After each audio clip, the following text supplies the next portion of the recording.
Dans la nourriture, il faut capter les énergies subtiles pour alimenter notre vie psychique.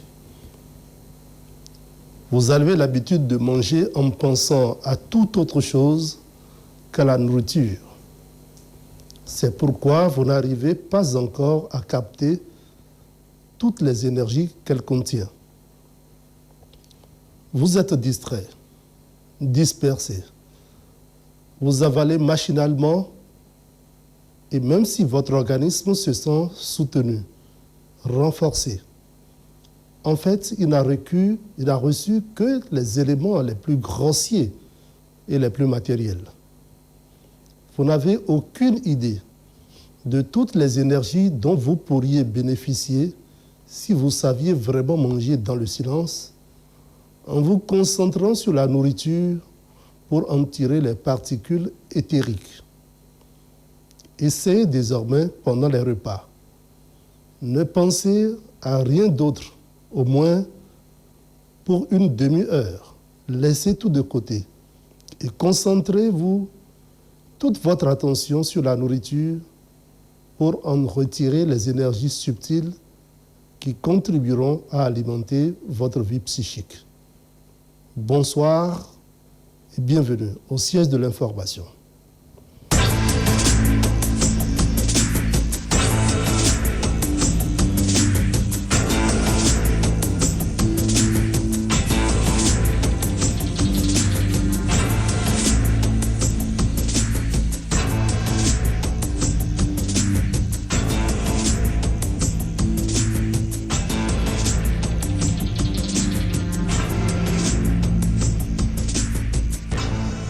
Le siège de l'info, Charbel Aïou.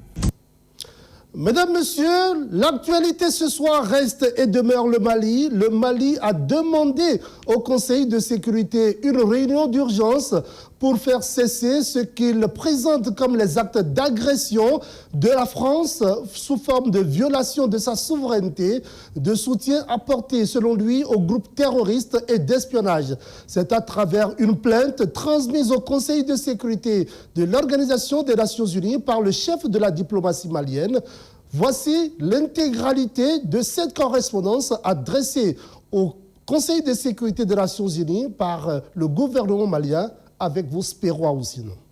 République du Mali, un peuple, un but, une foi. Koulouba, le 15 août 2022. À son Excellence, M. Zhang Jun, ambassadeur représentant permanent de la République populaire de Chine auprès des Nations Unies, au président du Conseil de sécurité des Nations Unies. Excellence, Monsieur le Président, au nom du gouvernement du Mali, je tiens à appeler votre attention sur des actes graves qui sont de nature à porter atteinte à la paix et à la sécurité internationale. En effet, depuis plusieurs mois, il nous a été donné de constater des violations répétitives et fréquentes de l'espace aérien malien par les forces françaises en y faisant voler des vecteurs aériens tels que des drones, des hélicoptères militaires et des avions de chasse sans autorisation des autorités maliennes. Depuis le début de l'année 2022, les forces armées maliennes, en abrégé FAMA, munies de nouvelles capacités, ont enregistré plus de 50 cas délibérés de violation de l'espace aérien malien par des aéronefs étrangers notamment, opérés par les forces françaises sous différentes formes. Aux actes d'indiscipline caractérisés par les refus d'obtempérer aux instructions des services de contrôle aériens s'ajoutent des cas d'extinction des transpondeurs dans le but de se soustraire au contrôle. S'y ajoutent également des cas de falsification de documents de vol ainsi que des cas d'atterrissage d'hélicoptères dans des localités hors aérodrome sans autorisation préalable. De nombreux vols d'avions, de renseignements et de drones évoluant à haute altitude ont été notés qui se livraient à des activités considérées comme de l'espionnage, de l'intimidation, voire de la subversion. Le tableau listant les incidences aériennes depuis l'annonce du retrait de la force Barkhane Barkhane est joint en annexe. L'un des cas les plus récents a été la présence illégale d'un drone des forces françaises le 20 avril 2022 au-dessus de la base de Gossi, dont le contrôle avait été transféré au FAMA le 19 avril 2022. Le drone était présent à partir de 11h45, évoluant en moyenne altitude pour espionner nos vaillantes forces armées maliennes. Outre l'espionnage,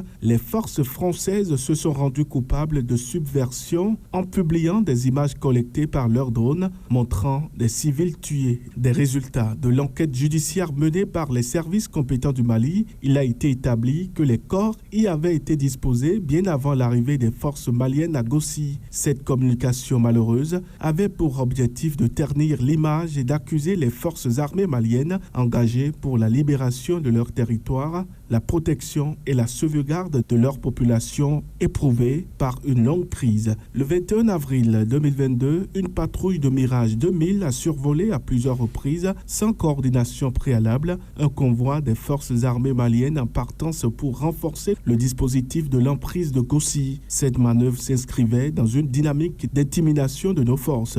Le 15 juin 2022, l'avion de transport tactique Casa 295 de l'armée de l'air du Mali a été harcelé par un aéronef de combat appartenant à la force Barkhane alors que l'aéronef malien effectuait des rotations entre des aérodromes situés en territoire malien. L'aéronef français inconnu, qui ne s'est jamais annoncé à la radio, a effectué des manœuvres dangereuses autour de l'avion malien perçu comme des tentatives d'intimidation. En outre, le 6 août 2022, la force Barkhane a confirmé dans un communiqué officiel avoir mené des opérations aériennes contre des présumés terroristes dans les zones de Talatay. Cependant, ces opérations unilatérales n'ont pas été coordonnées avec les FAMA, forces armées maliennes. De plus, dans la nuit du 6 au 7 août 2022 vers 3h30 du matin, un hélicoptère a atterri aux environs de la forêt d'Ougriche, cercle de Goudam, région de Tombouctou. L'hélicoptère a embarqué 2 éléments d'Ibrahim Baba, lieutenant d'Abou Tala, chef de l'émirat de Tombouctou, pour une destination inconnue. Le 8 août 2022, à 37 km de Tessit, un hélicoptère Chinook a survolé les renforts FAMA de Gao en mouvement vers Tessit dans la direction opposée de progression. Le Chinook, surpris dans ses activités, a subitement repris de l'altitude. Les recoupements du poste de commandement interarmé de théâtre Est auprès des partenaires n'ont pas permis de confirmer l'origine de l'aéronef. Le 8 août 2022, à 12h55, une patrouille des forces armées maliennes est sortie de l'Abezanga pour rechercher un vain colis largué par Barkhane à 3 km est du poste. Tout au long du processus de transfert aux autorités maliennes de l'aérodrome de Gao et de l'espace aérien du Nord, depuis l'annonce du retrait de Barkhane, les aéronefs militaires maliens ont fait l'objet d'entraves régulières par des manœuvres retardatrices visant à réduire leur efficacité et à rallonger leur délai de réaction. Face à la multiplication de ces actes d'agression contre la souveraineté et l'intégrité territoriale d'un État membre des Nations Unies, le gouvernement du Mali a publié les communiqués numéro 009 et 028 respectivement du 12 janvier et du 26 avril 2022, dont copie figure en annexe afin de prendre à témoin l'opinion nationale et internationale. Le Conseil de sécurité en a été également informé. Le gouvernement du Mali dispose de plusieurs éléments de preuve que cette violation flagrante de l'espace aérien malien ont servi à la France pour collecter des renseignements au profit des groupes terroristes opérant dans le Sahel et pour leur larguer des armes et des munitions. Aussi, il convient de rappeler que c'est en raison de suspicions de manœuvres de déstabilisation de la France que le gouvernement du Mali s'est fermement opposé à la demande de soutien aérien de la France au profit de la MINUSMA afin que la France ne se serve pas de la mission onusienne comme prétexte pour mener des options subversives visant à fragiliser davantage le Mali et la région du Sahel. Au regard du droit international, le gouvernement malien estime que ces actes de la France constituent une agression qui est définie selon la résolution 3314-29 de l'Assemblée générale des Nations unies du 14 décembre 1974 comme citation « L'emploi de la force armée par un État contre la souveraineté, l'intégrité territoriale, l'indépendance politique d'un autre État ou de toute autre manière incompatible avec la Charte des Nations unies ». Fin de citation.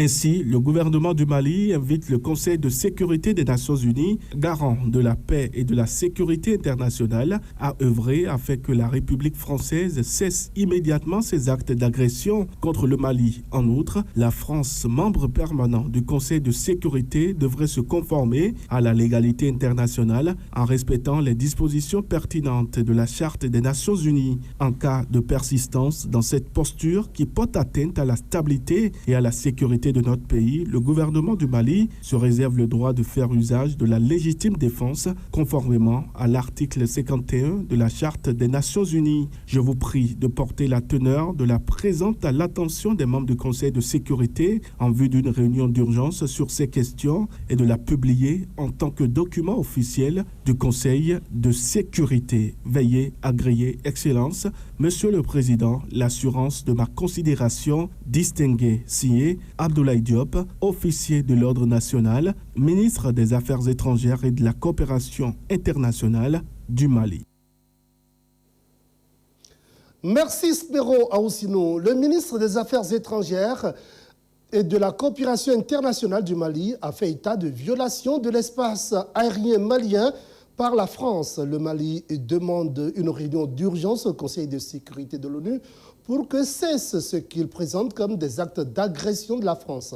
Baba Ahmed, journaliste indépendant et spécialiste du Mali, apporte ici son analyse. C'est comme un nouveau pas ou un feuilleton dans cette crise diplomatique entre le Mali et la France depuis début janvier ou depuis le début de l'année.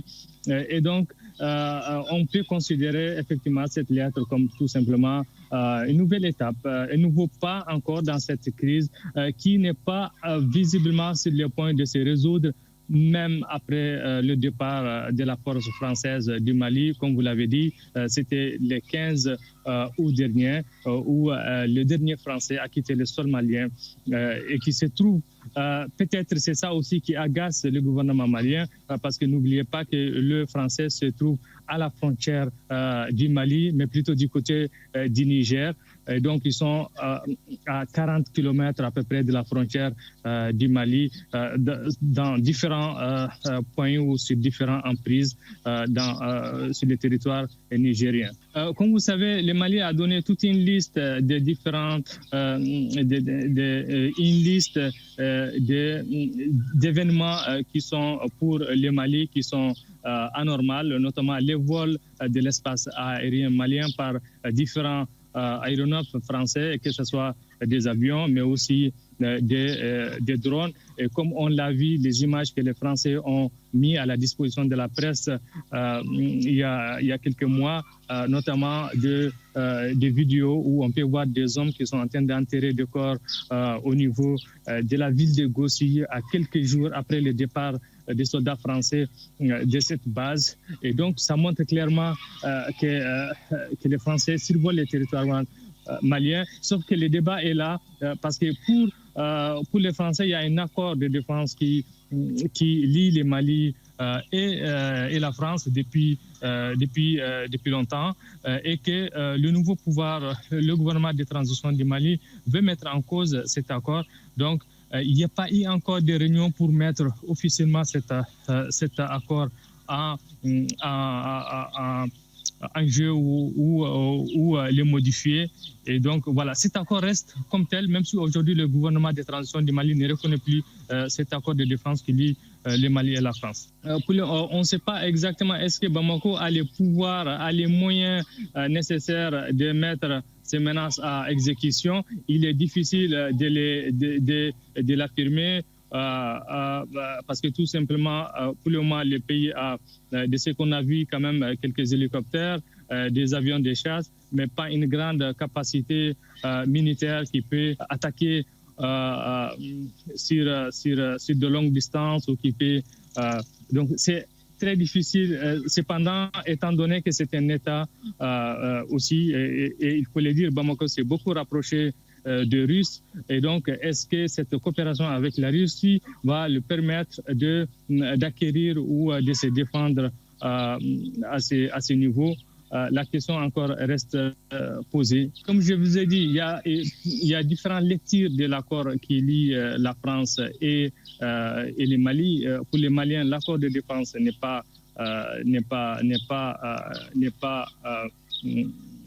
tient plus. Mais pour le côté malien, cet accord ne tient plus, mais pour le côté français, ça tient tout. Alors, il y a aussi l'autre aspect peut-être qui n'est pas celui d'éviter de discuter.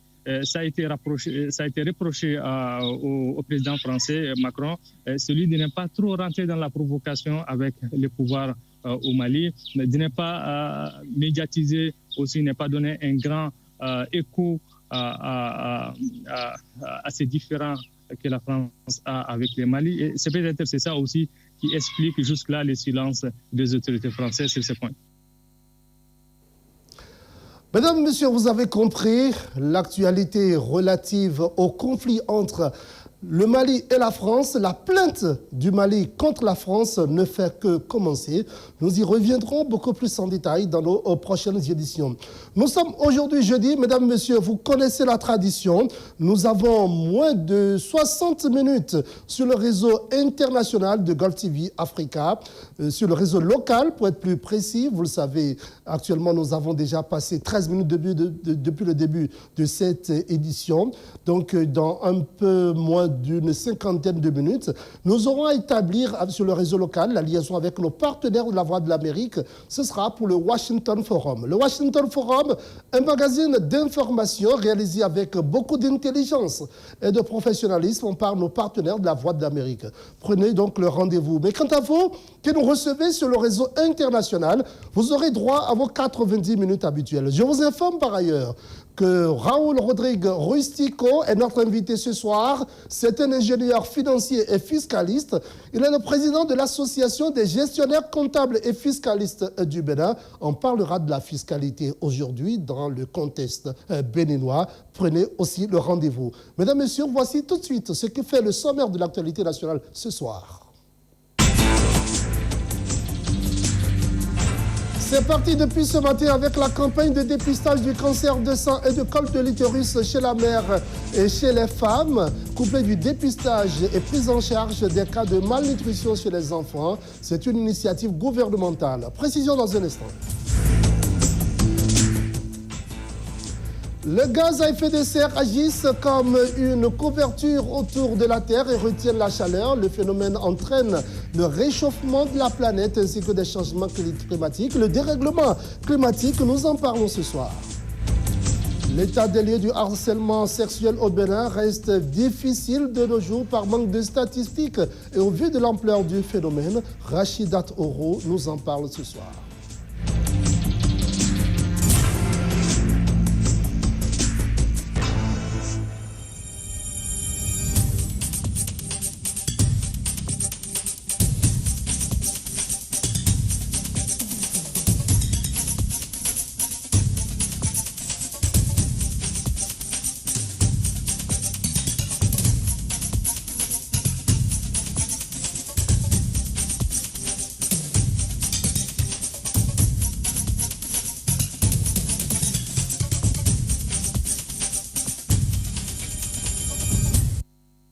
Merci de prendre le rendez-vous du siège de l'information. Mesdames, Messieurs, merci de toujours préférer Golf TV Africa pour vous informer. C'est parti depuis ce matin à Cotonou avec la campagne de dépistage du cancer du sang et du col de l'utérus chez les mères et les femmes. Et aussi, c'est couplé du dépistage et prise en charge des cas de malnutrition chez les enfants de 0 à 9 mois. C'est une initiative du gouvernement béninois qui s'inscrit dans le plan national de développement sanitaire. Cette campagne, dénommée Semaine de survie de la femme et de l'enfant, se tient au centre hospitalier et universitaire de la mère et de l'enfant Lagune, CHU Mel. Golf TV Africa était de la partie Le Point. Donner un coup accélérateur à l'amélioration de la morbidité, de mortalité de la femme et de l'enfant au Bénin, c'est l'objectif que vise le gouvernement de la rupture en initiant au profit des femmes, mères et enfants cette campagne dénommée Semaine de survie de la femme et de l'enfant. Pendant 6 jours, ces différentes couches bénéficieront de dépistage gratuit de cancer de sein et du col de l'utérus pour les femmes et mères d'enfants et de l'administration de déparasitants, de dépistage aux enfants de 6 à 59 mois, de dépistage et prise en charge pour les enfants malnutris. Durant cette semaine, des équipes de santé et de volontaires seront positionnés dans les centres de santé et se rendront dans toutes les localités, dans les villages et quartiers de ville pour offrir gratuitement ces prestations aux cibles indiquées, notamment les enfants de 6 à 59 mois et les femmes à partir de 12 ans. Ces interventions permettront notamment de lutter contre les vers intestinaux et la cécité nocturne chez les enfants grâce à l'albendazole et à la vitamine A. Quant à la présence familiale, elle est le premier pilier de la réduction de la mortalité maternelle et contribue fortement aux dividendes démographiques. Par ailleurs, les cancers du col de l'utérus et des seins continuent de faire des ravages dans notre pays, simplement parce que la détection est souvent tardive, à un moment où les traitements ne sont plus efficaces. Donc, l'objectif du gouvernement est donc d'inverser cette tendance, de faciliter l'accès au dépistage à toute la population, quel que soit le lieu de résidence. Le représentant du ministre de la Santé, Benjamin Rompati, invite à cet effet les cibles concernées à se rendre disponibles et exhorte les agents de santé retenus pour l'opération et les élus locaux à œuvrer pour la réussite de la campagne.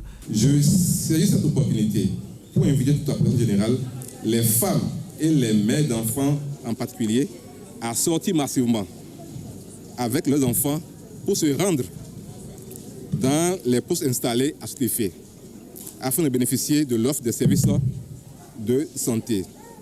Je voudrais également exhorter les équipes d'agents de santé et de volontaires à ratisser l'âge pour ne laisser personne en rade.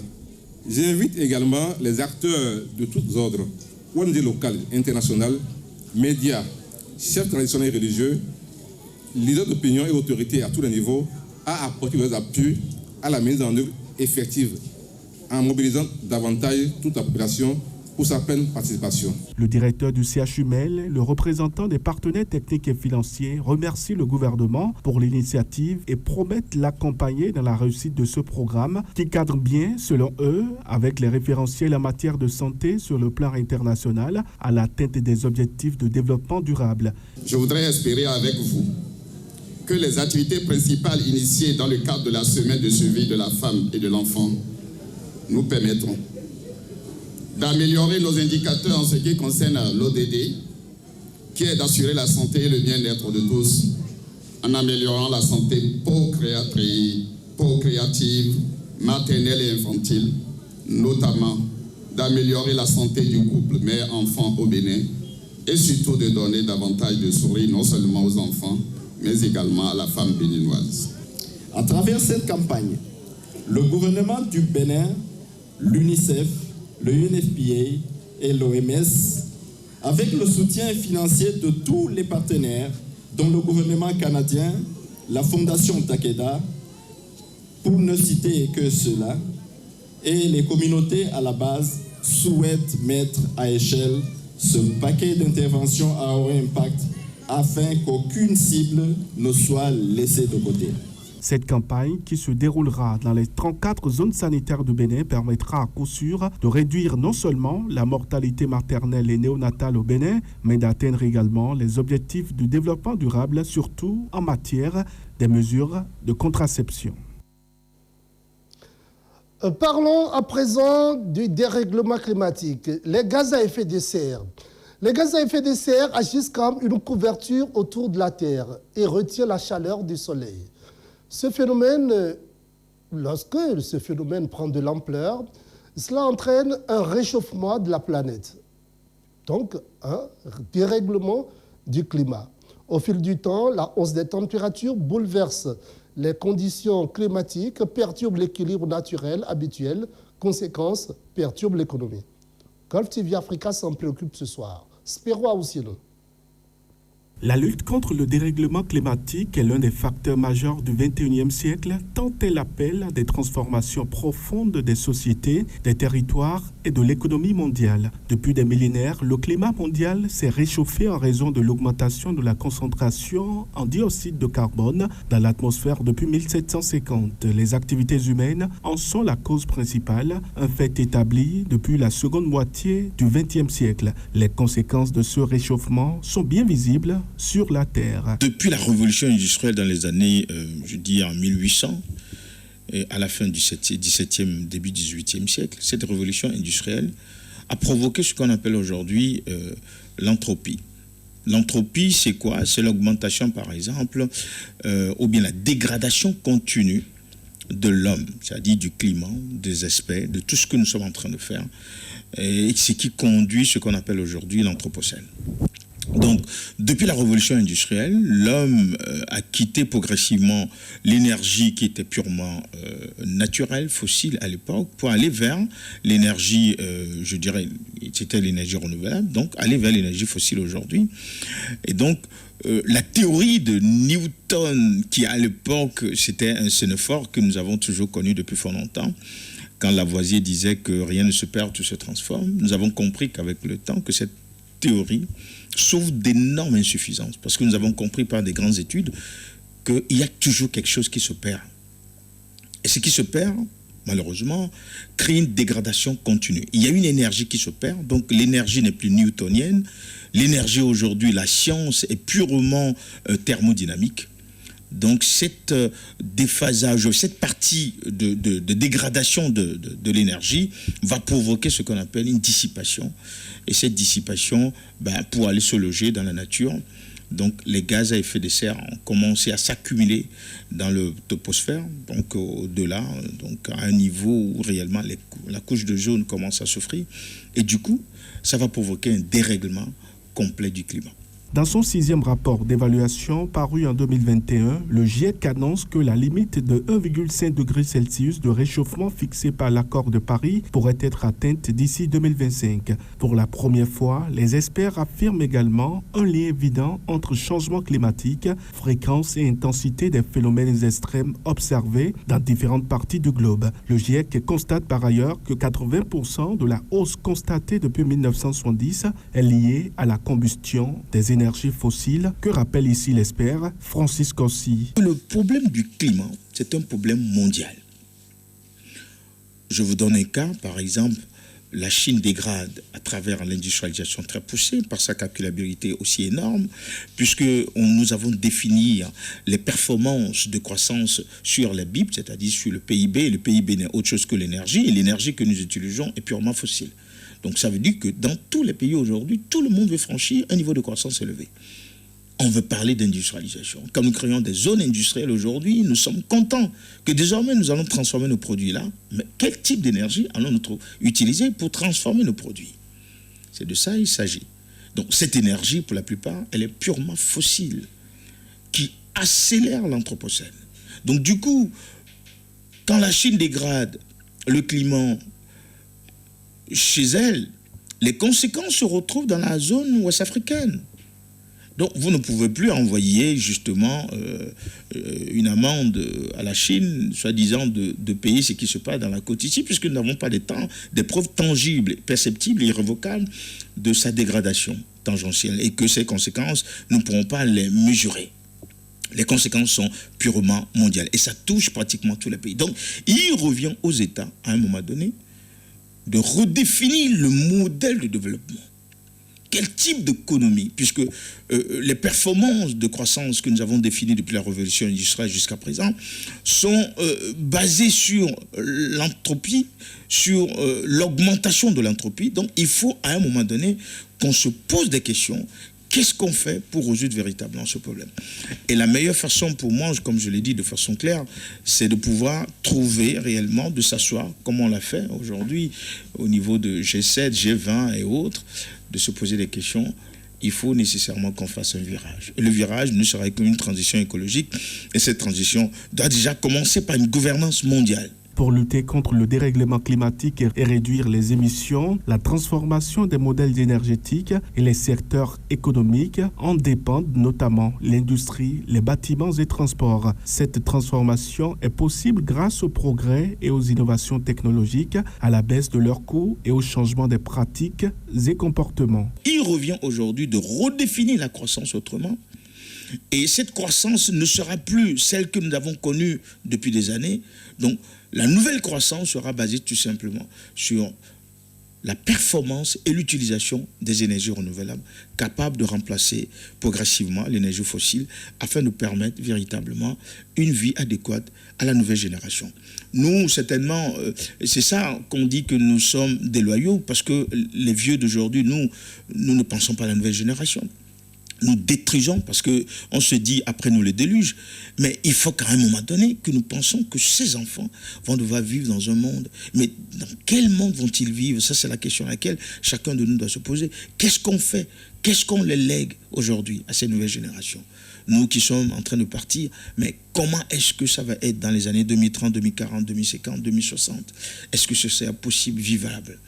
Donc c'est là la question qui doit permettre à l'humanité de faire un virage à pratiquement 180 degrés concernant la définition d'abord de la liberté du marché, définition de l'économie, quels sont les paramètres que nous, et définition, paramètres ou bien la croissance dont nous parlons aujourd'hui. Nous pouvons dire que le climat, justement le dérèglement climatique, nous guette et nous sommes dans une phase criard de l'Anthropocène. Nous sommes, je dirais, en phase d'accouchement de quelque chose qui va arriver si nous n'arrivons pas à prendre des mesures maintenant. C'est vrai aussi que les États sont on ne peut désintéressés parce qu'on ne peut pas combattre le climat en rang individualisé. C'est impossible. Il faut aller de façon globalisée. Il faut aller avec une restriction mondiale. Ça ne sert à rien que le Ghana respecte les lois alors que le Bénin ou le Togo, ces pays ne respectent pas. Ça ne sert à rien que ce soit le Nigeria qui, justement, qui dégrade alors que Libéria et d'autres pays à côté justement tiennent des restrictions contre le climat. Donc il faut nécessairement une loi mondiale. Et cette loi mondiale ne peut venir qu'une organisation mondiale. Et je pense qu'après ce conflit que nous sommes en train de voir entre la Russie et l'Ukraine, la petite trêve qui va suivre ce conflit, ne serait-ce que cette assise qui va devoir générer le nouvel ordre mondial. Les énergies renouvelables doivent être déployées à grande échelle tout en limitant au maximum leur empreinte car aucune énergie n'est parfaitement propre. Cette transformation doit aussi s'accompagner de la lutte contre la déforestation qui compte pour près d'un cinquième des émissions rejetées et de la préservation des écosystèmes. Parlons à présent harcèlement. Le phénomène reste difficile à appréhender au Bénin au vu de l'ampleur du phénomène. Les statistiques ne sont pas encore exhaustives, même si des organisations non gouvernementales se lancent dans les dénonciations. Les victimes ne font pas recours à la loi puisqu'elles ne connaissent pas véritablement leur loi. Aujourd'hui, des structures étatiques sont installées à l'instar de l'Institut national de la femme. Gulf TV Africa parle du harcèlement aujourd'hui au Bénin. Imaginons. Il désigne tout comportement verbal ou physique de nature sexuelle et non voulu. Le harcèlement sexuel peut avoir lieu n'importe où, que ce soit à l'école, au travail ou en public. Et si les victimes, la plupart du temps des filles et des femmes, connaissent peu leurs droits et les recours possibles au Bénin, aujourd'hui il existe des chiffres sur l'ampleur du phénomène.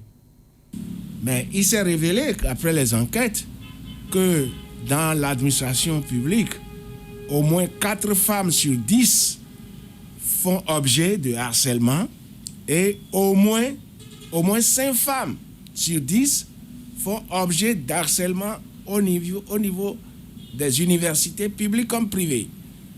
Donc, ça nous a permis de connaître véritablement l'ampleur.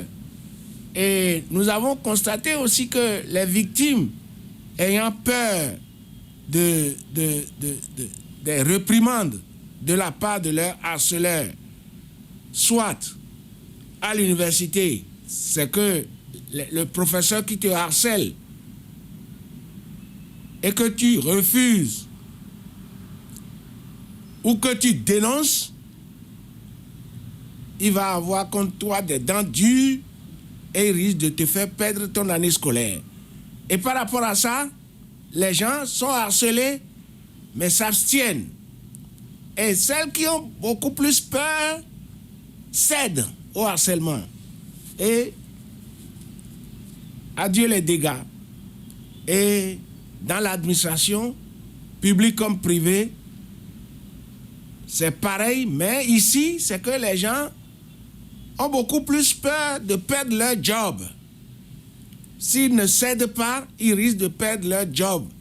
Donc les femmes, malgré elles, acceptent de coucher avec les hommes qui les harcèlent au niveau de l'administration parce que la plupart du temps, ceux qui les harcèlent sont leurs supérieurs hiérarchiques et qui leur promettent aussi des avancements dans la hiérarchie.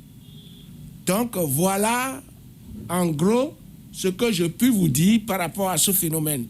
Au niveau des écoles primaires, nous savons que le phénomène aussi existe, mais nous n'avons pas pu faire une étude. Dans le milieu scolaire, le harcèlement sexuel a des répercussions considérables sur les acteurs de l'éducation, surtout dans le rang des filles qui ont dû abandonner les classes. Ce qui a amené les autorités publiques en charge du secteur et les responsables d'établissements privés à prendre des mesures drastiques contre les acteurs de harcèlement. Donc déjà sur le phénomène, en 2015, il y a Wanep Bénin qui a mené une enquête dont les résultats ont révélé des pourcentages élevés, des pourcentages énormes même, des victimes de ce harcèlement sexuel-là. Plus de 50%, parfois même là, 80, 75% de personnes qui ont été témoins ou qui ont subi des affres d'harcèlement sexuel. Et sur le parcours, il y a beaucoup de déperditions scolaires, beaucoup de filles qui ont abandonné l'école, comment on appelle, dû à ce phénomène-là. Donc, il faut préciser aussi que dans le même temps, il y a des enseignants aussi qui ont témoigné avoir été victimes de harcèlement sexuel de la part de leurs élèves aussi, de la part de leurs élèves filles aussi. Donc, c'est dire que le phénomène ne s'exprime pas forcément que sur les filles en milieu scolaire, mais sur tous les acteurs de l'école, y compris même les enseignants aussi. Bon, maintenant, en la matière, il faut dire qu'en 2006 déjà, il y a une loi, la loi numéro 2006-19 du 15 septembre 2006, qui porte déjà répression de harcèlement sexuel et protection des victimes, d'une certaine façon. Et au terme de cette loi-là, il y a des sanctions, par exemple, à l'encontre des acteurs d'harcèlement sexuel, qui peuvent aller à comment on appelle, d'une suspension d'abord, de 15 jours, suspension de 15 jours, avec une amende lourde, comment on appelle, s'il était arrivé à démontrer que justement vous avez été auteur du harcèlement sexuel. Et s'il y a récidive, on peut aller au double de la peine, au double de ces peines-là. Et au même moment, en 2005 déjà aussi, je pense, il y a eu un arrêté interministériel des acteurs, sinon des autorités en charge de l'éducation en République du Bénin, qui ont pris les responsabilités, mais aussi qui ont pris un arrêté. Et puis au terme de cet arrêté-là, on peut aller même jusqu'à la suspension de l'auteur d'harcèlement sexuel et une amende lourde aussi, en ce sens-là. Pour ce qui concerne les établissements privés, on peut aller jusqu'à la radiation, sinon à la rupture du contrat de cet enseignant-là. Des politiques de prévention du harcèlement sexuel ou de l'intimidation qui font leur bonhomme de chemin, quoiqu'il est aujourd'hui peu probable de déterminer si oui ou non le harcèlement a toujours cours. Toutefois, l'état des lieux reste mitigé. Parce qu'aujourd'hui, et pour réguler ce problème-là, pour l'arrêter d'une certaine façon, les enseignants et les chefs d'établissement, pour ce qui concerne les privés essentiellement, ils prennent un règlement intérieur. Je crois bien que cela existe aussi dans les établissements publics. Le règlement intérieur comporte la connaissance aussi bien des apprenants que des enseignants aussi, que vous êtes obligés de signer. Et maintenant, sur le plan moral, il y a des sensibilisations, il y a même des réunions, des activités, même que les établissements aussi mènent entre les enseignants, dans les conseils d'établissement aussi, qu'on fait pour mettre les enseignants devant leurs responsabilités dans les établissements. Et je crois que par rapport à ça, eu égard à ces mesures-là, on peut dire d'une certaine façon que même si la chose ne s'observe plus de façon flagrante comme ça, donc on peut dire en matière d'état des lieux, ce phénomène-là a reculé. Sinon, ces états de choses-là ont reculé d'une certaine façon qu'on observe plus couramment aussi dans les établissements maintenant. Donc, sur ce plan, oui, mais est-ce qu'au fond, il n'y a pas d'autres méthodes qui sont en train d'être développées pour harceler, sinon pour obliger les apprenants, pour obliger les personnes à céder de façon sexuelle? Ça là, il faut faire une autre enquête aussi pour voir effectivement comment cela se passe. Maintenant, pour ce qui est du cas des établissements publics, on peut dire la mesure de sanction envers les enseignants qui relèvent de la fonction publique, c'est un peu délicat parce qu'il y a des procédures administratives, c'est des sanctions administratives qui viennent et ces sanctions-là suivent des étapes des procédures données. Mais pour ce qui est du privé, attention, là ça se frappe auto en même temps.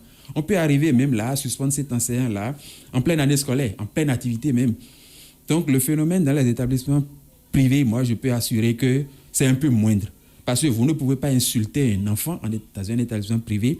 Vous ne pouvez pas lui faire des injures, lui attribuer une note alors qu'elle mérite mieux. Vous ne pouvez pas lui attribuer ça, la faire valoir en chose.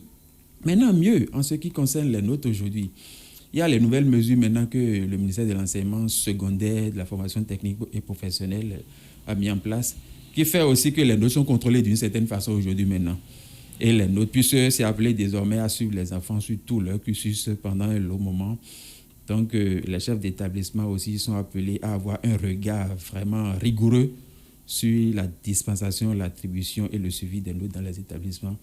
Donc, on peut voir que sur ces plans-là, oui, d'une certaine façon, le phénomène peut reculer, peut avoir reculé, mais allez voir au fond, mener une enquête de fond pour voir si, effectivement, on ne continue pas de subir des affres de ce phénomène-là. Le harcèlement sexuel, que ce soit en milieu éducatif ou au travail, demeure un frein à l'épanouissement des filles et des femmes dans la société. Il importe donc d'encourager les victimes à dénoncer les acteurs afin que ces derniers subissent la rigueur de la loi. Merci Rachida Toro. Mesdames, Messieurs, notre invité ce soir, Raoul Rodrigue Rustico, ingénieur financier et fiscaliste. Il est le président de l'association des gestionnaires comptables et fiscalistes du Bénin. Nous le recevons juste après ceci.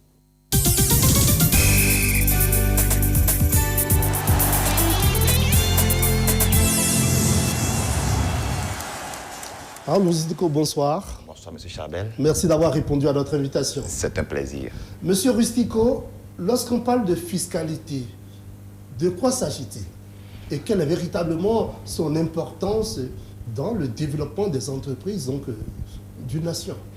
D'accord, merci beaucoup. Je voudrais d'abord rassurer les auditeurs que je ne serai pas trop technique. Donc, je vais utiliser les mots très simples pour leur faire comprendre ce qu'est la fiscalité. Alors, la fiscalité, c'est d'abord une branche du droit qui s'occupe de l'ensemble des règles, des textes et lois qui régissent le domaine fiscal d'un pays. Cela voudrait dire que lorsque l'État veut décider de prélever des impôts sur des contribuables, il faut forcément qu'il y ait des supports juridiques. Et donc, c'est la fiscalité qui organise la manière par laquelle l'État opère à des prélèvements, d'accord, sur alors les revenus des uns et des autres. Pour faire simple, voilà ce qu'on entend par la fiscalité, tout simplement. Alors, quelle est son importance dans le développement des entreprises, dans le développement de la nation, puisque vous parlez de l'État? Absolument. Vous savez, les entreprises, pour des raisons de pérennité, ont l'obligation d'avoir un bon système fiscal. Parce que, vous savez, lorsque vous avez votre entreprise, vous êtes dans une posture de continuer toujours pas exercer. Vous finissez une année, vous devez encore reprendre encore avec l'année suivante. Et donc, dans cette position, il vous est obligatoire, il est forcément, c'est une obligation pour vous d'ailleurs, d'avoir un très bon système fiscal en interne pour assurer la pérennité de l'entreprise. Et donc, lorsque vous n'avez pas ce système fiscal qui pourrait alors s'asseoir sur les piliers de la pérennité de l'entreprise, c'est que les jours à venir, vous risquez alors de fermer. Or, vous savez, quand on crée une entreprise aujourd'hui, on le dit partout, hein, que l'entreprise est partie pour 99 ans. Mais avant de quitter une année à une autre, c'est qu'il y a quand même beaucoup de choses qu'il faut faire, beaucoup d'organisations qu'il faut avoir. Et donc, vous comprenez avec moi que la fiscalité, c'est un instrument de développement et de pérennité pour l'entreprise. Et quand vous revenez maintenant vers l'État, vous comprenez avec moi que la fiscalité, c'est un outil de financement pour l'État.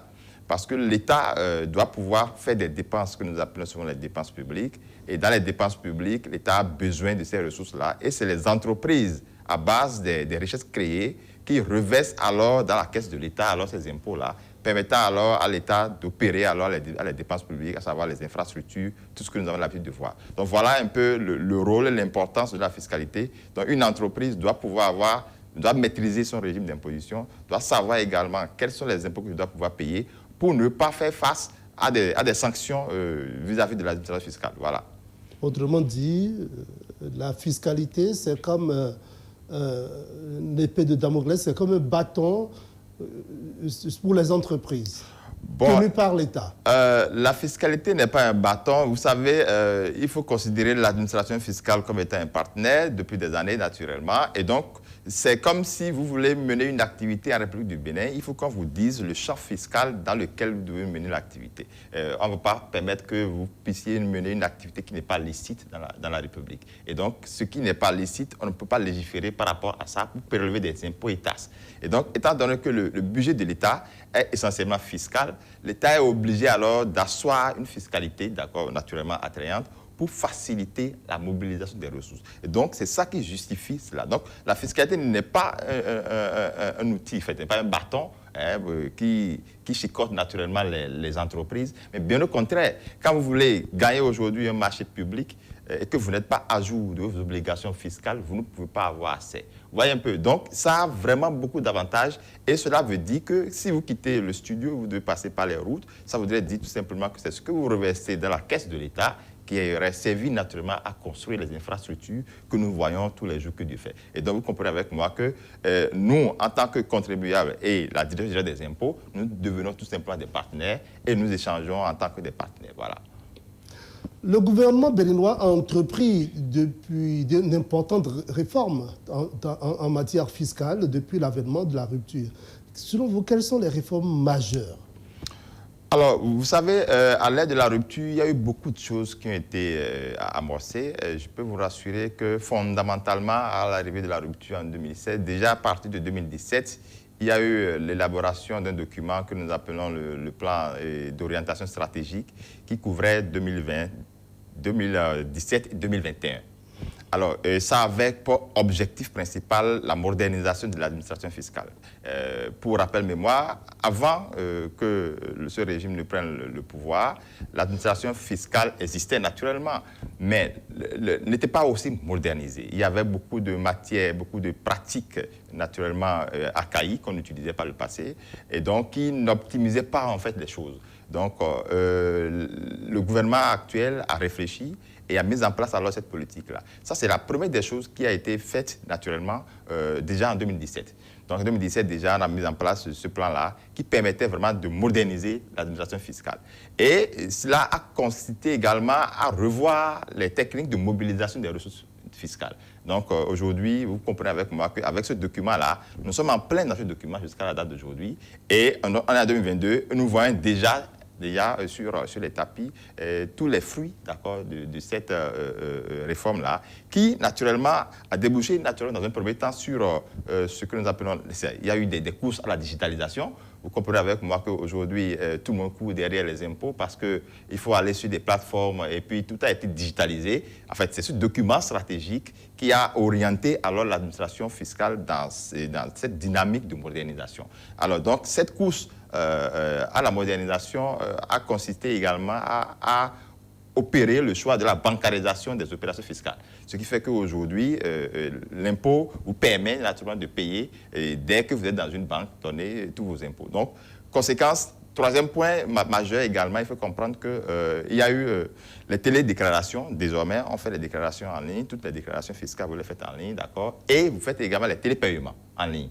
Et donc, vous voyez, c'est le document-là qui a retracé en fait la vision d'accord, que le gouvernement voulait donner alors à l'administration fiscale. Et je pense que c'est le lieu de remercier quand même par rapport au gouvernement, par rapport à cet effort qui aujourd'hui a rendu beaucoup plus moderne l'administration fiscale.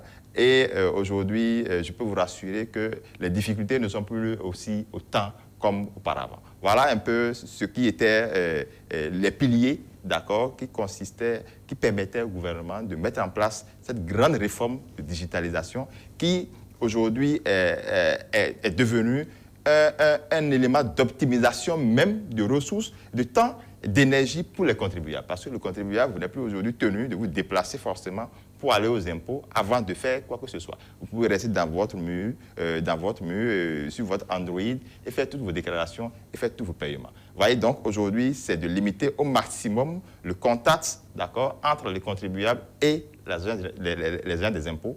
Et aujourd'hui, je crois qu'en 2022, nous sommes à ce niveau-là et il faut féliciter le gouvernement par rapport à cet effort-là. Mais justement, en 2022, quelle est cette réforme qui vous a le plus intéressé? Oui, vous savez, moi personnellement, en 2022, ce qui a été très flagrant, c'est que, vous savez, on avait l'habitude d'utiliser notre Bible, que nous appelons le Code général des impôts, qui existait depuis des décennies, qu'on n'a jamais changé. Et donc, en 2022, on a assisté à une refonte totale du Code général des impôts. Cela voudrait dire que tous ceux-là qui avaient l'habitude de garder les articles dans l'ancienne version du Code général des impôts sont obligés de reformater leur tête.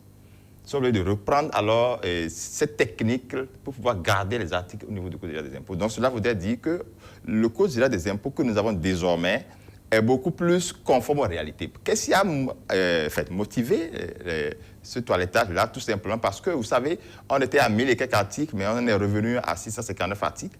Et vous voyez déjà que dans un code où il y a assez d'articles qui parlaient pratiquement de la même chose, parfois, par endroit, il y avait 2 articles qui n'étaient pas très explicites, donc il fallait alors les toiletter. Il y avait également des articles qui ne répondaient pas aux réalités actuelles, donc il fallait encore faire une mise à jour.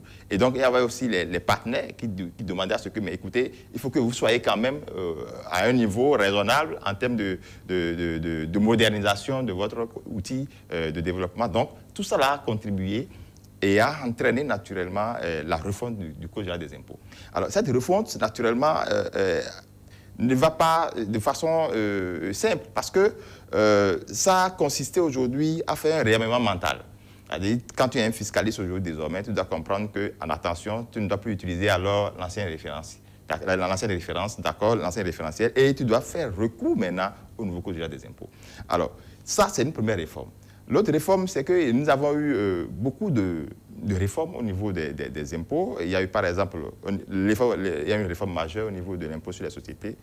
Naturellement, il y a eu beaucoup de conditions qui ont été renforcées par rapport au déductible des charges. Il y a aussi l'impôt sur le traitement des salaires qui est revenu, naturellement, qui était l'IRPP-TS qui a été supprimé. Et aujourd'hui, nous parlons beaucoup plus de l'ITS, impôt sur le traitement des salaires. À ce niveau, fondamentalement, il faut souligner qu'il y a quand même 3 points majeurs qu'il faut souligner. Le premier point majeur, c'est que le salaire minimum fiscal qui était de 50 000 avant la réforme a été ramené à 60 000. Cela voudrait dire quoi? Que ce contribuable-là qui gagnait 50 000 par le passé ne voyait pas son impôt, son salaire imposé. Alors, si son salaire n'est pas imposé, l'État a désormais encore rajouté 10 000. En rajoutant 10 000, on lui dit encore qu'en rajoutant 10 000, tu es dans une tranche où tu ne veux pas toujours supporter un impôt. Et donc, cela voudrait dire quoi? Que son pouvoir d'achat va s'augmenter. Or, selon la législation ancienne, quand vous êtes à 60 000, vous payez déjà un impôt, vous en tant qu'employé. Mais aujourd'hui, à partir de 2022, vous ne payez absolument rien quand vous avez un salaire qui est compris entre 0 et 60 000. Ça, c'est une première réforme par rapport à l'ITS. La seconde chose qu'il faut aussi souligner, c'est un rétablissement d'injustice sociale ou bien d'injustice fiscale. Vous savez, dans un couple, il y a un homme, il y a une femme, et chacun devait être imposé de la même manière presque. Mais on comprend que quand vous avez des enfants, c'est l'homme qui bénéficie des abattements en termes d'impôts. Et donc, les abattements ont été également supprimés. On n'a pas... je pense que c'est de bon droit, parce que si on veut mesurer le pouvoir d'achat de l'homme et de la femme, on ne va pas voir vraiment la différence fondamentale parce que c'est seulement une seule personne qui bénéficie. Donc le législateur a jugé pertinent alors de supprimer également cette disposition-là. Et l'autre chose au niveau de l'ITS, c'est au niveau de l'avant-dernière tranche parce qu'il faut avouer que l'ITS, cet impôt, c'est un impôt progressif. C'est ce que nous avons appelé par le passé IPTS, d'accord, aujourd'hui qui a changé de vocable, qui est devenu maintenant l'ITS. Au niveau de l'avant-dernière tranche, le taux est ramené à 19%. Donc, quand vous prenez l'ITS déjà, voilà la réforme majeure au niveau de l'ITS. Je prends le cas des impôts sur les fonciers, l'IRF. L'IRF, à ce niveau aussi, il y a une grande réforme parce que lorsque on a arrimé tous les taux, avant on avait 2 taux. En fait, on utilisait 10% pour les loyers annuels qui étaient inférieurs à 3 millions et on utilisait 20% pour les loyers qui étaient au-delà de 3 millions. Alors maintenant, quand on fait les statistiques, quand on fait le point, on s'aperçoit qu'en réalité, la plupart de ceux-là qui payent les loyers annuels, cet impôt-là sur le loyer annuel, était dans la portion au-delà des 3 millions. Par conséquent, le législateur dit, bon, je peux alors leur faire bénéficier alors d'une économie d'impôt en ramenant alors le taux de 20% à 18%. Donc, il y a eu 8 points qui ont été gagnés à ce niveau-là par rapport à cette nouvelle réforme-là, qui aujourd'hui est salutaire parce que beaucoup de propriétaires, beaucoup de ceux-là qui sont redevables de ce type d'impôt ont compris que, bon, ils ne vont plus payer exactement le même montant d'impôt par rapport au passé. Et ça aussi, c'est une réforme qui est flagrante, qui est majeure. Monsieur Ristico, oui. Tout à l'heure, vous parliez des abattements d'impôts dans le couple. Oui. Et vous avez dit que généralement, dans l'ancien temps, c'est aux hommes qu'on permettait l'abattement des impôts. Oui. Pourquoi, au lieu d'annuler cela, l'abattement, on ne peut pas accorder, on ne peut pas étendre l'abattement à la femme et puis c'est terminé. Pourquoi? Pour soulager le ménage, on dit maintenant on annule l'abattement pour l'homme. Oui, vous savez, la fiscalité a des principes. C'est ce que nous appelons l'équité fiscale. D'accord? Permettre l'abattement pour tout le monde, c'est l'équité fiscale aussi. Justement, vous savez, l'abattement dont on parle, c'est des réductions d'impôts qu'on doit pouvoir accorder. Mais on ne peut pas l'accorder à la femme et en même temps à l'homme, parce que vous avez fait des enfants et les enfants vous appartiennent. Donc par conséquent, si on doit pouvoir juger l'homme et la femme, on les met dans une même bassine pour les juger par rapport à leur pouvoir financier, l'homme aura un pouvoir financier plus élevé que pour la femme parce que lui, il avait eu une économie d'impôts. Voyez, donc Mais maintenant, si on étend l'abattement à la femme, ce n'est que justice. Justement, quand on va étendre l'abattement, qui va perdre? Qui va supporter le surplus? N'oubliez pas que notre budget est essentiellement fiscal. Notre budget est essentiellement fiscal. Donc l'État a besoin de ressources et dans cette recherche de ressources-là, on est tenu naturellement à juger tout le monde de façon équitable. C'est ça aussi l'équité. C'est ça l'équité. C'est ça l'équité. Et donc la suppression n'avait rien d'extraordinaire parce qu'en réalité, je vais vous expliquer, c'est simple. Le législateur en fait a mis en place également ce système d'abattement parce que vous savez, c'est en fonction du nombre d'enfants. C'est en fonction du nombre d'enfants. Il faut soulager le ménage. Oui, il faut soulager le ménage. C'est en fonction du nombre d'enfants qu'il faut alors bénéficier de l'abattement. Mais aujourd'hui, entre vous et moi, si on vous demande de faire 10 enfants, est-ce que vous allez accepter avec les conditions de vie actuelles? Donc vous comprenez avec moi qu'il y a parfois certaines dispositions qui ne sont plus vraiment d'actualité et il faut tout simplement les enlever. Donc ça, c'est une réalité qui est là. Mais ça, c'est ce qui arrange l'État. Bien évidemment, vous savez, je vous ai dit tout simplement tout à l'heure que l'État... Cela veut dire qu'il n'y a toujours pas l'équité pour l'État. Hein. Non, je vous ai dit tout à l'heure que l'État a besoin de ressources et l'État ne peut que naturellement agir par rapport à ce système-là pour pouvoir lui dire tout simplement quoi, que la femme et l'homme, on doit pouvoir les imposer de la même manière. Et si on va les juger, on les juge de la même manière. Si vous prenez un homme et une femme qui gagnent le même salaire, ils doivent aller dans un même marché, puisque nous avons le même marché, nous avons les mêmes conditions de vie presque. Donc, si une seule personne devait normalement bénéficier, l'État se dit, mais c'est une injustice. Donc, il faut faire bénéficier ça à tout le monde. Non, mais en faisant bénéficier à tout le monde, ce n'est pas annuler l'abattement pour l'un pour que tout le monde... Non, mais justement, en voulant faire bénéficier ça à tout le monde, l'État va créer alors un vide à son niveau. L'État en créant un vide, c'est l'État qui va combler encore ce vide-là. Et puisque l'État ne veut pas perdre, l'État va toujours gagner. Monsieur Ristico, une réforme fiscale devrait être dans l'intérêt de toute la population, un peu comme je le disais il y a un instant, et en général et dans l'intérêt des entreprises en particulier, puisque ce sont les entreprises qui créent la richesse. L'administration des impôts dit le Bénin s'est doté d'un nouveau code général des impôts pour une fiscalité attrayante. Mais pour certains, les réformes sont plutôt contraignantes, oppressantes qu'attrayantes, que soulageantes. Qu'en dites-vous? Bon, je comprends un peu, cette analyse de certaines personnes, mais il faut comprendre tout simplement la vision du législateur. Je donne juste un exemple très simple.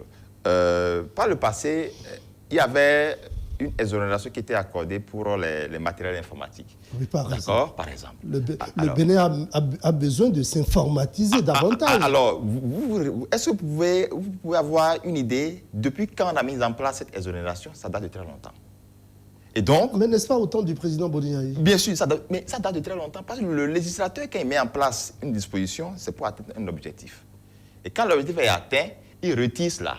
Il doit pouvoir aller sur une autre branche et activer la branche. C'est comme ça qu'on fonctionne sur le plan fiscal. Sur le plan fiscal, on ne peut pas être gentil partout.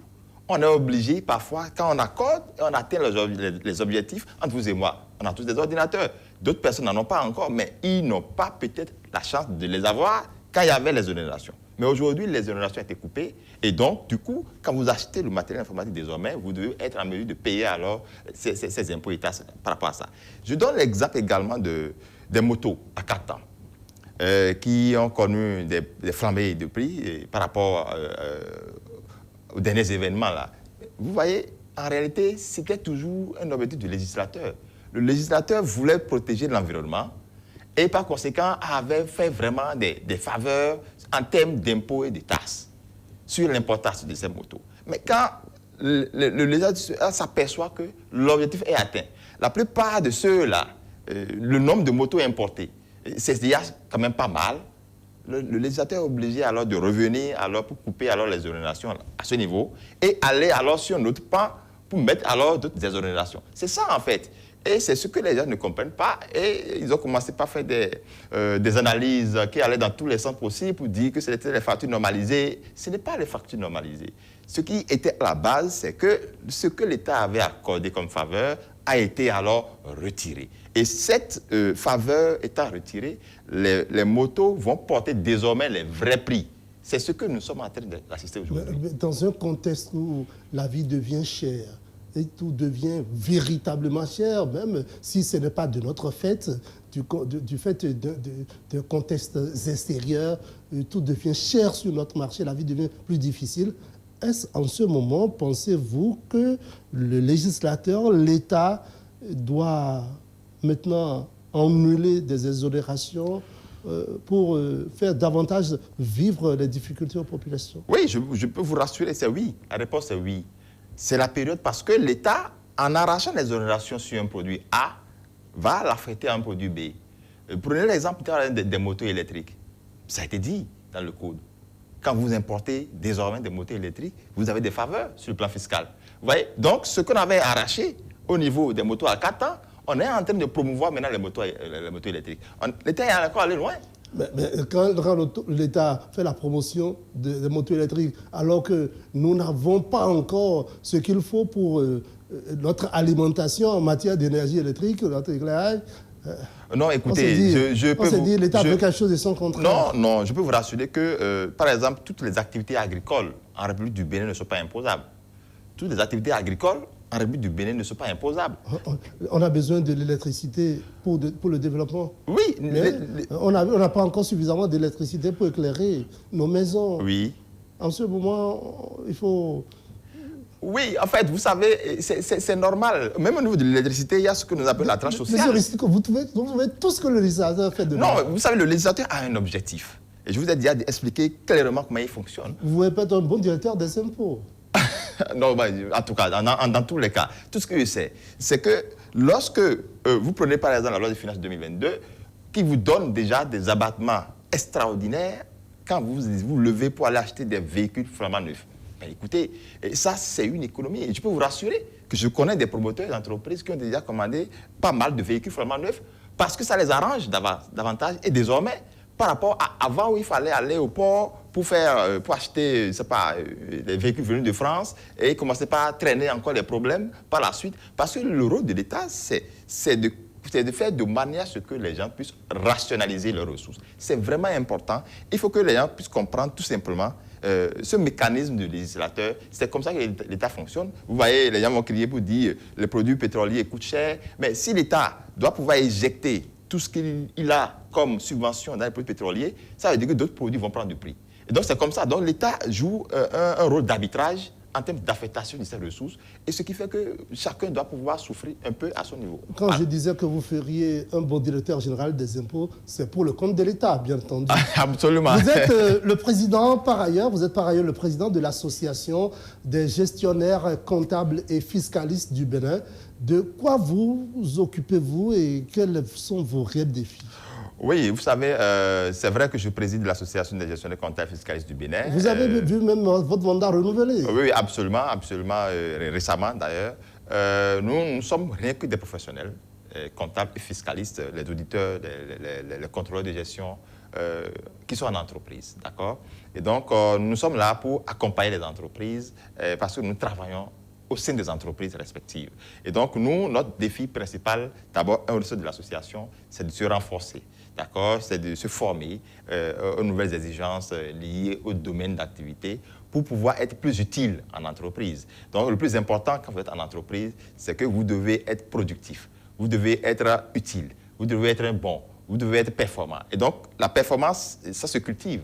Et donc, nous sommes là pour cultiver l'excellence. Donc, tous les membres, normalement au sein de l'association, ont droit à des formations, on les forme, on fait venir des experts un peu partout pour pouvoir les former, pour qu'ils puissent vraiment s'outiller, avoir des boîtes à outils pour pouvoir se défendre vraiment en entreprise en tant que des comptables salariés, en tant que des contrôleurs, en tant que des auditeurs. Voilà un peu l'objectif principal de notre association. Voilà. Et les défis pour vous aujourd'hui? Alors, les défis pour nous aujourd'hui, c'est d'étendre notre association sur l'étendue du territoire national. D'accord. D'ici là, nous allons faire sortir, nous allons nommer les préfets au niveau des départements pour que chaque département puisse avoir un représentant. Parce que je peux vous rassurer que le monde de la comptabilité, de la fiscalité est un monde très réglementé et il faut vraiment s'outiller. Il y a beaucoup qui finissent les universités, par exemple, qui ne savent pas par où passer pour avoir les premières expériences. D'accord, pour pouvoir au moins s'armer professionnellement. Et donc, l'association, c'est une partie pour eux. En fait, c'est une phase de transition pour eux. C'est une phase où ils peuvent venir s'incuber, naturellement, pour pouvoir apprendre. Parce que nous avons des plateformes d'échange où, quand vous avez des difficultés professionnelles, vous posez votre cas. Et il y a naturellement un plus averti qui vous donne la solution. Et donc, dans ce cas-là, quand vous êtes sur une plateforme de cette nature, vous comprenez avec moi que vous allez beaucoup apprendre. Et voilà, donc j'invite vraiment les jeunes à se rapprocher de nous pour mieux comprendre un peu ce que nous mettons ce que nous faisons au sein de AGECOFIB. Et ça leur permettra vraiment d'être beaucoup plus compétitifs sur le marché de l'emploi. Quand vous dites que vous êtes au sein des entreprises pour être performant, pour être compétitif, ça doit être naturellement à l'avantage de l'entreprise dans laquelle vous exercez. Bien sûr. Et qu'est-ce que vous faites en ce moment? Non, nous sommes là beaucoup plus pour les mettre en place un système d'optimisation fiscale. C'est-à-dire, le problème que nous faisons, en fait, ce que nous réglons comme problème, c'est quoi? Lorsque l'entreprise est créée, elle doit pouvoir payer des impôts. Quel est le mécanisme qu'il faut mettre en place pour que l'entreprise paye l'impôt juste et à bonne date, sans pour autant s'offrir à l'administration fiscale pour qu'on puisse le contrôler? Vous voyez? Et donc, quand vous avez un fiscaliste qui vous conseille, c'est lui qui est votre regard, c'est lui qui est votre boussole. Tout ce que vous allez vouloir faire, tout acte que vous allez vouloir poser, vous devez avoir son avis. Et lui doit vous donner alors quelles sont les implications fiscales qui se cachent derrière une opération. Quel est le risque que vous courez? Vous voyez? C'est son rôle. Donc, il est là en tant que protecteur de votre patrimoine. Il vous oriente, il vous conseille pour que vous puissiez ne pas commettre certaines erreurs. Et c'est le rôle qu'il fait. Donc, c'est ce que nous faisons avec les entreprises. Quel est votre travail par rapport aux experts comptables? Non, nous, ce n'est pas qu'on travaille est nihilo, non. Nous sommes toujours ce sont les doyens, c'est les aînés de la profession. Et nous savons quand même que c'est des gens avec qui nous travaillons. Parce que si moi je suis en entreprise en tant que comptable, il y a naturellement un expert comptable qui vient travailler, avec lequel je travaille. Donc, si je travaille avec lui, il n'y a pas de problème. Donc, c'est pour vous dire que dans le système actuel, moi, en tant que comptable d'entreprise, je suis le répondant direct. Parce que si l'autre vient pour pouvoir faire ses contrôles, moi, je mets à sa disposition les données, d'accord? Mais le fiscaliste, lui, n'étant pas dans l'entreprise, lui, il est en dehors de l'entreprise. Il conseille alors l'entreprise sur un certain nombre de pratiques professionnelles à mettre en œuvre pour ne pas alors tomber dans le coup de la loi. Voilà. C'était un plaisir de vous avoir reçu ce soir au siège de l'information. Je vous laisse conclure. Alors, pour conclure, je voudrais inviter quand même tous les professionnels de la gestion, d'accord, à se rapprocher de nous, à mieux comprendre un peu ce que nous avons l'habitude de faire et à apprécier au mieux ce que nous faisons. Tout ce que nous faisons, c'est que c'est rien que des professionnels, c'est rien que des financiers qui sont en entreprise, des comptables qui sont en entreprise, des auditeurs qui sont en entreprise, des contrôleurs qui sont en entreprise, mais qui s'offrent des opportunités de formation et de recyclage. Donc, en un mot, c'est un creuset d'échange, de partage d'expérience et d'expertise. Voilà un peu ce que je peux vous dire par rapport à mon mot de fin. Raoul Sidiko, je vous remercie. Merci beaucoup, M. Charbel.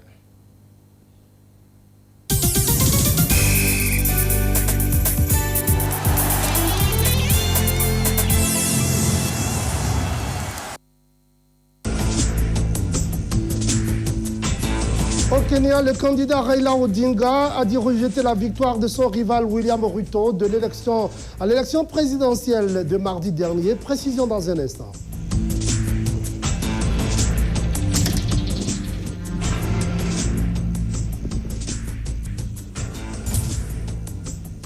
Le président russe Vladimir Poutine s'est exprimé lors de la conférence sur la sécurité à Moscou. Il a accusé l'Occident de tenter de gêner l'établissement d'un nouvel ordre multipolaire.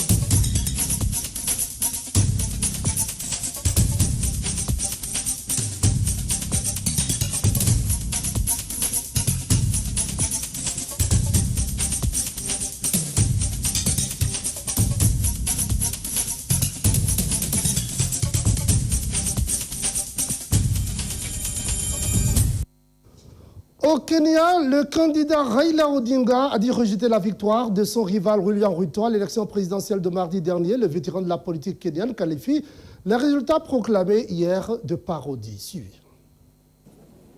Le président de la commission électorale kenyane, Wafula Chebukati, déclare William Ruto vainqueur de la présidentielle après 6 jours d'attente. Wafula Chebukati, chairperson of the Independent Electoral and Boundaries Commission, hereby declares that moi, Wafula Chebukati, président de la commission électorale indépendante, déclare par la présente que Ruto William Semoei, numéro d'identification 6847208, a été dûment élu président. Of ID number 6847208 has been duly elected as the president. Monsieur Chebukati a précisé que le vice-président sortant William Ruto a réuni plus de 7,17 millions de votes, soit 50,49% des voix, contre 6,94 millions, soit 48,85% pour Monsieur Odinga, remportant l'une des élections les plus serrées de l'histoire du Kenya. Succédant à Uhuru Kenyatta, William Samoei Ruto, 55 ans, devient le 5e président du Kenya, suite à ce scrutin où la participation n'a été que de 65%.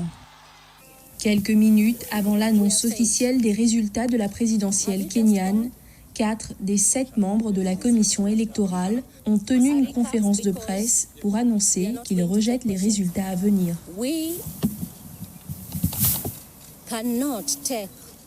Nous ne pouvons pas prendre la responsabilité des résultats qui vont être annoncés en raison du traitement opaque de ces résultats. Nous donnerons très prochainement des détails sur le caractère opaque. Si les résultats sont confirmés par la Cour constitutionnelle, William Ruto sera investi président et l'opposant historique Raila Odinga n'aura pas réussi à succéder à son rival Uhuru Kenyatta. De possibles recours du camp Odinga sont envisageables dans les prochains jours. Les appels au calme se multiplient. Alors qu'il prend la tête de la SADC, le président congolais Félix Tshisekedi, prenant ses pairs à témoin, a de nouveau accusé le Rwanda de soutenir activement le groupe rebelle M23 dans son pays. Ce qu'a toujours démenti Kigali. Suivez. La réunion des chefs d'État qui vient de se tenir à Kinshasa a tablé sur l'agro-industrie, l'industrialisation et l'intégration régionale. Des sujets particulièrement d'actualité pour la RDC, plus exposés à l'insuffisance alimentaire que des pays comme le Botswana ou la Zambie. Aussi, pour le décollage de son économie et pour régler des problèmes d'insécurité dans sa partie Est, le pays vise des nouveaux partenaires en pleine crise avec ses voisins des Grands Lacs. Pour cette raison, au cours de mon mandat, je m'emploierai à promouvoir l'industrialisation au moyen de l'agro-transformation, de la valorisation des minéraux et des chaînes de valeur régionales, afin d'atteindre une croissance économique inclusive et durable, et ce, en travaillant de concert avec les États membres, le secteur privé et les partenaires au développement. Le gouvernement congolais va devoir assumer ses engagements pour la bonne gouvernance et la promotion de la démocratie, alors que la région SADC s'est distinguée du reste du continent, où les élections résultent systématiquement en des crises intenses. Il va profiter de sa présidence pour réellement pacifier l'Est de la République démocratique du Congo avec l'appui de pays membres de la SADC. Si on devait choisir une organisation dans laquelle la République démocratique du Congo devrait évoluer, c'est la SADC. Pour plusieurs raisons. Vous vous souvenez que le pays a été toujours l'objet de plusieurs agressions par nos voisins. Et la SADC, c'est parmi les organisations régionales qui ont apporté leur contribution dans la pacification. Après avoir été président de l'Union africaine, de la CEEAC et désormais de la SADC, le président congolais Félix Tshisekedi est en train de faire le tour des organisations majeures du continent pour redonner de la visibilité internationale à son pays.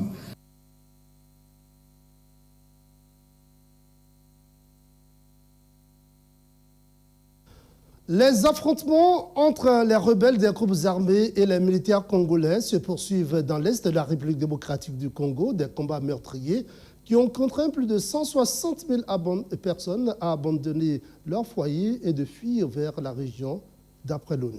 Suivez.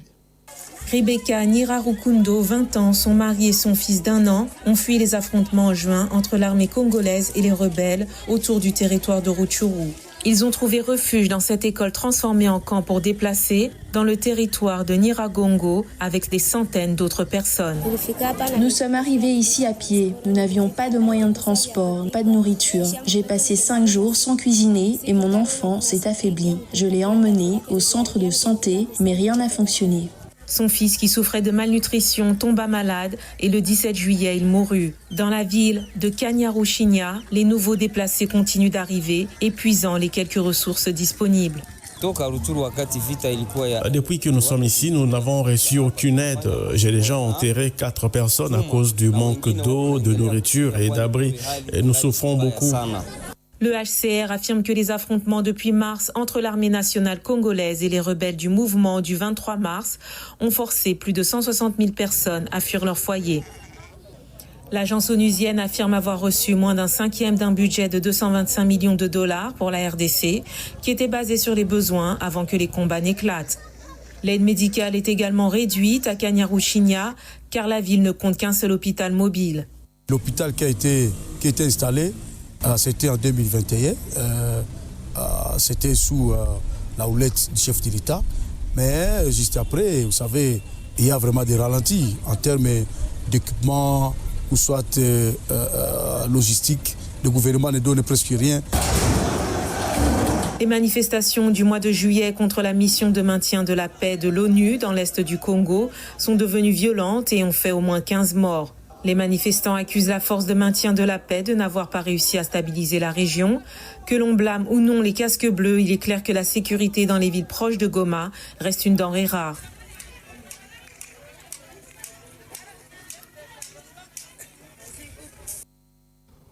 En Tunisie, la nouvelle constitution voulue par le président Kais Saied a été adoptée. Les résultats définitifs du référendum du 25 juillet dernier ont été publiés le 16 août. Le oui l'a emporté à 94,6% des voix, mais à peine plus de 30% des Tunisiens se sont exprimés lors du scrutin. Atem Nafi, essayiste, fait le point de cette nouvelle constitution.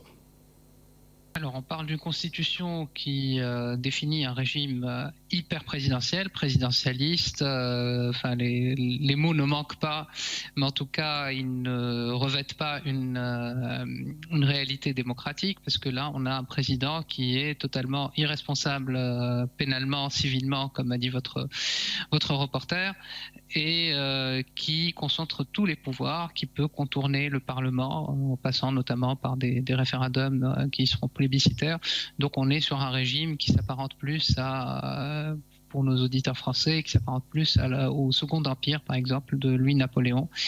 On est dans une situation assez analogue où le Parlement est très très affaibli, où le texte même contient des éléments antiparlementaristes, chose qui est assez qu'on retrouve souvent dans des régimes de droite autoritaire ou d'extrême droite, c'est-à-dire cet antiparlementarisme. Il y a quand on lit la Constitution, on sent le soupçon contre les parlementaires et qui peuvent être révoqués par les électeurs. Or, le président de la République qui dispose de l'essentiel du pouvoir ne peut jamais être révoqué, ne peut jamais comparaître même pour, je sais pas moi, ingérence avec l'ennemi ou même pour des faits graves.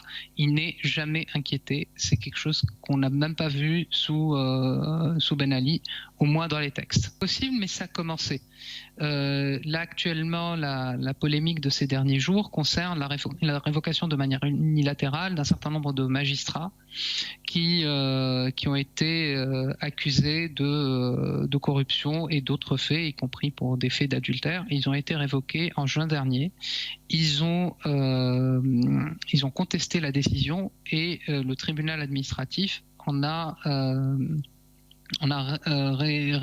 réintégré la majorité. Donc sur 57 magistrats, 49 ont été réintégrés, ou en tout cas... Le président russe Vladimir Poutine s'est exprimé lors de la conférence sur la sécurité à Moscou. Durant son discours, il a accusé l'Occident de tenter de gêner l'établissement d'un ordre mondial multipolaire. Poutine a accusé les États-Unis de tenter de prolonger le conflit en Ukraine. Il a déclaré que la gestion par Washington de la situation en Ukraine était similaire à la manière dont elle alimente le potentiel de conflit en Asie, en Afrique et en Amérique latine. Suivez. Change de manière dynamique. Les contours d'un ordre mondial multipolaire se constituent. De plus en plus de pays et de peuples choisissent la voie d'un développement libre et souverain, basé sur leur identité, leurs traditions et leurs valeurs. Les processus visant à aboutir à ces objectifs sont contrecarrés par les élites mondialistes occidentales, provoquant le chaos, attisant des conflits anciens et nouveaux, mettant en œuvre une politique dite de blocage et en fait mettant à mal toute voie alternative et souveraine de développement. Poutine a accusé les États-Unis de tenter de prolonger le conflit en Ukraine. Il a déclaré que la gestion par Washington de la situation en Ukraine était similaire à la manière dont elle alimente le potentiel de conflit en Asie, en Afrique et en Amérique latine. Le dirigeant russe a aussi mentionné la récente visite à Taïwan de Nancy Pelosi, la présidente de la Chambre des représentants des États-Unis, déclarant qu'une telle visite avait pour objectif de créer de l'instabilité. Poutine a condamné les États-Unis et leurs alliés pour leurs actes d'ingérence dans les affaires intérieures d'autres États souverains. Et il a critiqué Washington pour saper les voies de développement d'autres pays afin de préserver sa propre hégémonie mondiale. Le siège de l'information de ce jour s'achève. Toute l'équipe de préparation, de réalisation et de diffusion, mesdames, messieurs, vous remercie de nous avoir suivis. Restez câblés GovTV Africa. Bonsoir, chef.